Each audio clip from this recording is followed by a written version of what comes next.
Hello everyone, welcome to my class. আজকের ক্লাসে আমরা ক্লাস 10 এর লেসন 1 ফাদার্স হেল্প যেটা লিখেছেন আর কে নারায়ণ, তার ইউনিট 1 এর এক্সারসাইজ সলভ করব। আমরা ডিটেলসের কোশ্চেন আনসারগুলো এক্সপ্লেন করব এবং আশা করি তোমাদের আর কোথাও ডাউট থাকবে না। তোমরা ভিডিওটা স্কিপ না করে শেষ অবধি দেখো। আমার চ্যানেলে ফাদার্স হেল্পের রিডিং অর্থাৎ বাংলা অর্থ সহ করা আছে, তোমরা গিয়ে সেটা দেখতে পারো। তো চলো শুরু করা যাক। সবাই কাছে একটা বই রাখবে। বই রাখলে তোমাদের দেখতে সুবিধা হবে এবং একটা নোটবুক অর্থাৎ খাতা রাখবে, যদি তোমাদের কোথাও অসুবিধা হয় যেটার অর্থ জানো না সেগুলো লিখে নিবে। তো তোমাদের পেজ নম্বর 3 তে কম্প্রিহেনশন এক্সারসাইজ স্টার্ট হচ্ছে।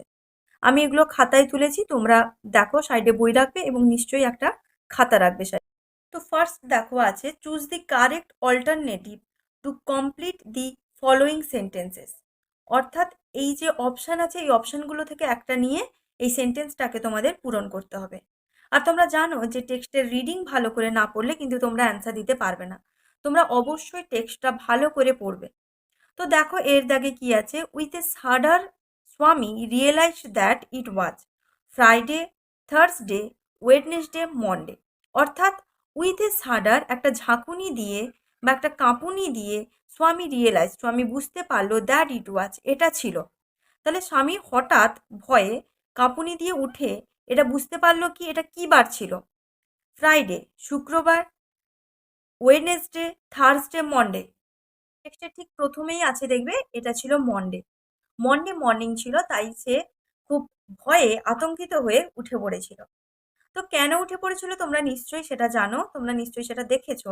তারপরে দেখো বিদ্যাকে, when Swami ought to have been in the school prayer hall, he was lying on the. When Swami ought to have been in the school prayer hall, he was lying on the. যখন স্বামীর উচিত তার স্কুলের prayer হলে থাকা, সে তখন কোথায় শুয়েছিল? Bench, table, bed, desk. এটার অ্যান্সার হবে বেঞ্চ। কারণ তার মায়ের ঘরে একটা বেঞ্চ ছিল, সেই বেঞ্চে গিয়ে স্বামী শুয়েছিল এবং সে বাহানা করছিল যে তার খুব মাথার যন্ত্রণা, সে খুব স্কুল যাবে না। এবং তার মা খুব দয়ার সঙ্গে খুব আদরের সঙ্গে বলেছিল, হ্যাঁ মাথার যন্ত্রণা, স্কুল যাওয়ার একেবারেই দরকার নেই।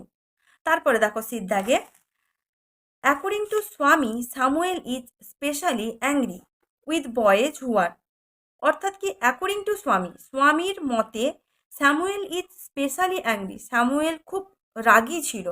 উইথ বয়েজ হু আর, মানে সেই সমস্ত ছেলেদের ওপর স্বামী রেগে যেত, সরি, সেই সমস্ত ছেলেদের উপরে স্যামুয়েল রেগে যেত, মানে তার টিচার। কোন সমস্ত ছেলের উপরে? যারা অ্যাবসেন্ট থাকতো, যারা লেট হতো, যারা ইনঅ্যাটেন্টিভ, আনডিসিপ্লিনড। অর্থাৎ অ্যাবসেন্ট মানে যে ক্লাসেই যায়নি, উপস্থিত হয়নি। লেট মানে দেরি করতো। ইনঅ্যাটেন্টিভ যাদের মনোযোগ ছিল না পড়ার প্রতি। আনডিসিপ্লিনড অর্থাৎ যে নিয়ম বহির্ভূত, যাদের কোনো নিয়ম ছিল না, তাদের প্রতি সে রেগে যেত। বইতে পরিষ্কার করে লেখা আছে যে যারা লেট আসতো তাদের ওপরে সে রেগে যেত। অ্যাকর্ডিং টু স্বামী, স্যামুয়েল আসলে কি সেটা আমরা পরে জানতে পারবো। তো নেক্সট দাগেরটা দেখো, নেক্সট দাগের দুয়েরটা যেটা কি আছে, fill in the chart with information from the text. অর্থাৎ এই চার্টটা কি করতে হবে, টেক্সট থেকে ইনফরমেশন অর্থাৎ তথ্য নিয়ে লিখতে হবে। দেখো, টাইম হোয়েন স্বামী কমপ্লেন্ট অফ এ হেডেক। কি বলেছে, সময়টার উল্লেখ করো। টাইম হোয়েন স্বামী কমপ্লেন্ট অফ এ হেডেক, স্বামী কখন অভিযোগ করেছিল যে তার মাথার যন্ত্রণা, সেই সময়টা লিখতে হবে। আমি সাইডে উত্তরটা লিখেছি, তোমরা দেখো, অ্যাট 9 o'clock, ঠিক 9টার সময় সে বলেছিল যে তার মাথার যন্ত্রণা। Second, person who order to dress up and go to school.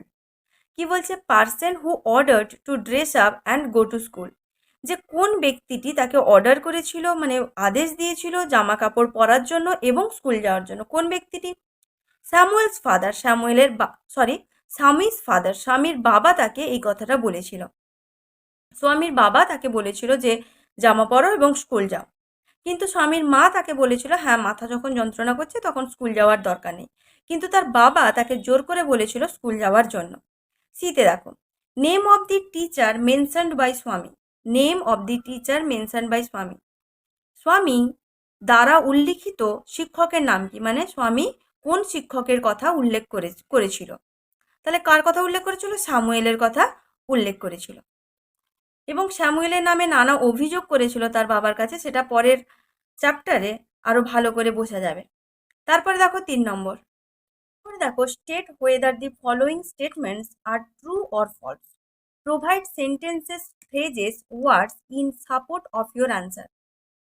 যে কোনটা ট্রু অর্থাৎ কোনটা সত্য এবং কোনটা ফলস অর্থাৎ মিথ্যা সেটা তোমাকে মার্ক করতে হবে, এবং কেন সেটা সত্য হলো বা কেন সেটা মিথ্যে হলো সেটা তোমাকে লিখতে হবে।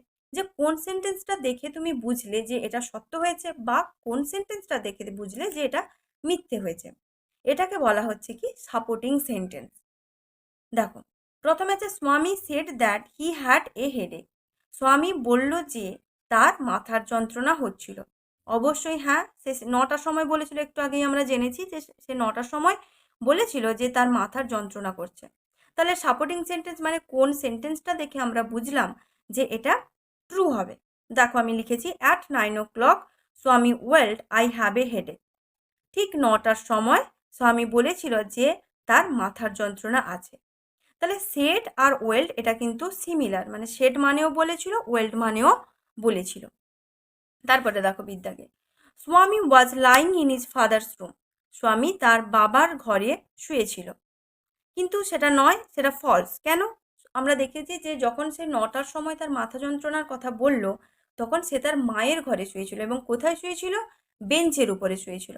তাহলে দেখো স্বামী was lying on the bench in mother's room. স্বামী শুয়েছিল বেঞ্চের উপরে তার মায়ের ঘরে। তারপরে দেখো সিতে অ্যাকর্ডিং টু স্বামী, স্বামীর মতে the headmaster was not afraid of Samuel. স্বামীর মতে হেডমাস্টার অর্থাৎ প্রধান শিক্ষক ছিল না ভীত অফ স্যামুয়েল। স্যামুয়েলকে স্কুলের হেডমাস্টার বা প্রধান শিক্ষক ভয় পেতেন না। এটা ফলস হবে। কেন ফলস হবে? আমি ফলস যে লিখে দিয়েছি, কেন সেই সাপোর্টিং সেন্টেন্স অর্থাৎ এই ফলসের সপক্ষে যুক্তিটা কি? যুক্তিটা কি দেখবে লাস্ট লাইনে আছে ইউনিট 1-এ, they say that even the headmaster is afraid of him. যে তারা বলতো যে প্রধান শিক্ষকও তাকে ভয় করে। তাকে বলতে এখানে বলা হয়েছে স্যামুয়েলকে ভয় করে।